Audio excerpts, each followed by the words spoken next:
Apa kalian tahu apa sih itu hidrosfer? Pedosfer adalah lapisan yang paling atas dari permukaan bumi tempat berlangsungnya proses pembentukan tanah. Profil tanah terdiri dari 3 lapisan, yaitu horizon O dan A. Lapisan tanah atas topsoil adalah lapisan yang paling subur dan terletak pada kedalaman 30 cm, memiliki 2 horizon, yaitu horizon O dan horizon A.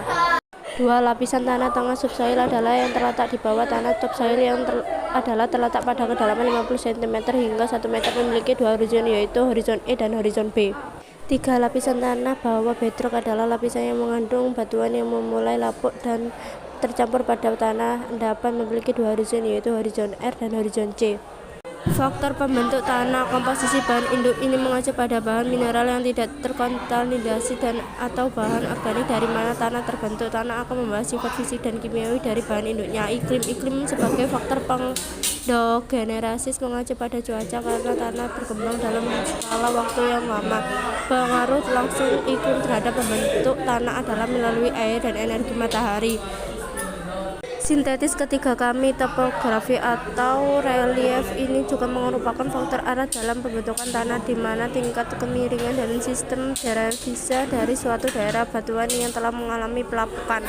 Organisme mempengaruhi tentang perkembangan tanah dan berkaitan dengan horizontal tanah. Waktu dapat mempengaruhi sifat fisika, geografis, serta kimia dari tanah yang akan terbentuk, di mana setiap tanah memiliki unsur tersendiri. Setelah mengetahui tentang profil tanah, selanjutnya juga ada jenis-jenis tanah. Apa saja sih jenis-jenis tanah itu? Tanah litosol, sifat tanah warnanya merah hingga kuning, teksturnya lembut, persebaran seluruh Indonesia, terutama daerah pegunungan terosi. Pemanfaatan tidak dimanfaatkan sebagai kecil untuk tanaman keras segala palwijaya. Tanah regosol, sifat tanah berupa endapan abu vulkanik berbukit kasar serta pasiran di sepanjang pantai, persebaran dataran dan daerah pantai. Manfaatan dimanfaatkan untuk tanaman palwijaya, tembakau, dan buah-buahan juga. Tanah gambut, sifat tanah berwarna coklat tua, tekstur tanahnya juga cenderung lebih mudah basah, persebaran Sumatera, Kalimantan, dan Papua. Pemanfaatan pesawatan pasang surut. Tanah laterit, sifat tanah warnanya merah atau kekuning-kuningan, unsur haranda banyak terdapat di hutan gunung, humus habis terasi, persebaran Kalimantan, Lampung, Jawa Barat, dan Jawa Timur. Manfaatan sebagai bahan baku industri gerabah keramik. Tanah aluvial, sifat tanah tingkat mineral yang cukup tinggi, tanah bertekstur vertikal dan ada yang bertekstur horizontal, persebaran Sumatera bagian utara, Jawa bagian utara, dan Papua. Pemanfaatan pertanian, perkebunan, dan palwijaya dan jagung.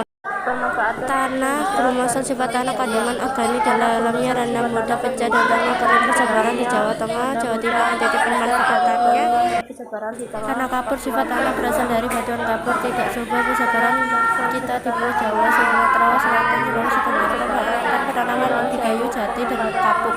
Keeksogen, tenaga eksogen ialah tenaga yang berasal dari luar bumi. Yang sifat tenaga eksogen merupakan tenaga yang berbentuk bumi yang berasal dari luar bumi yang cenderung bersifat biasa. Tenaga eksogen terdiri dari pelapukan, pengikisan, dan pengendapan. Untuk muka bumi, tenaga eksogen pecahannya batuan disebabkan untuk pelapukan fisik, yaitu adanya perubahan suhu atau iklim. Batuan bumi disebabkan oleh pelapukan organik, yaitu disebabkan oleh bumi skala Pi, dan skala fluid disebabkan oleh pelapukan kimiawi, yakni disebabkan oleh zat-zat. Skala Pi dan skala Pi disebabkan oleh pelapukan kimiawi, yakni diawetkan oleh zat-zat. Daratan tergerus disebabkan oleh abrasi, yakni pengikisan pantai yang disebabkan oleh tenaga. Batuan jamur disebabkan oleh deflasi, yakni disebabkan oleh angin. Gumuk pasir disebabkan oleh deflasi, yakni diakibatkan oleh angin. Kemudian ada juga bentuk muka bumi lainnya. Kira-kira apa ya bentuk muka bumi selanjutnya? Tombolo, yaitu tanggul pasir alam yang menghubungkan pulau utama dan pulau yang berada di dekatnya. Oxbolet, yaitu danau tapal kuda, terbentuk akibat sebuah proses sedimentasi yang terus-menerus di meander sungai. Lalu ada pula jenis-jenis erosi: 1 erosi permukaan, 2 erosi bercik, 3 erosi lembar, 4 erosi alur, 5 erosi parit. Erosi permukaan, erosi ini terjadi karena pengapungan lapisan tanah yang merata serta terbentuk dari suatu permukaan di bidang tanah.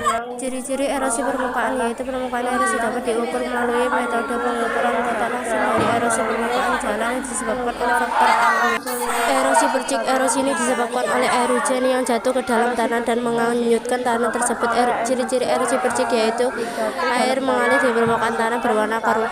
Erosi lembar. Erosi yang adalah pengikisan lapisan tipis permukaan tanah di daerah belerang oleh kombinasi air hujan dan air harian. Ciri-ciri erosi lembar yaitu kesuburan tanah dan adanya bercak dalam tanah dan tanah terosi dalam warna terang. Erosi air. Erosi yang adalah pengangkutan partikel-partikel air yang mengalir di permukaan tanah yang terkontaminasi oleh air tertentu. Ciri-ciri erosi yaitu erosi parit. Erosi terjadi hampir sama dengan proses erosi tetapi alur yang terbentuk sudah sangat besar. Ciri-ciri erosi parit yaitu terbentuk berukuran sedikit.